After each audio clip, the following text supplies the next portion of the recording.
Hello guys, I hope everyone's well and safe. This is just a quick instruction on how to set up the Amabz 3D visor. So start off with a hole punch, a normal hole punch.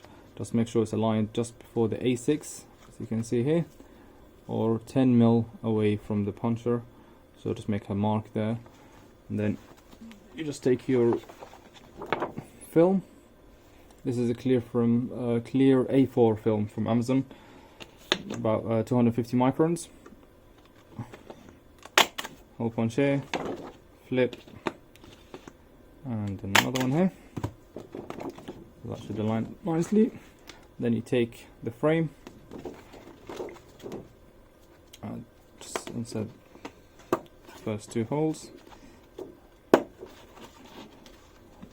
Might have to bend it a little bit, so it gives it a firm. There you go. So that's all done, set up. Then, just for the comfort, we add a sponge like here.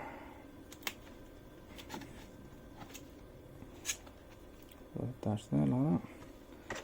And finally, you add the strap. The strap is cut to different levels depending on the head size. So, one here,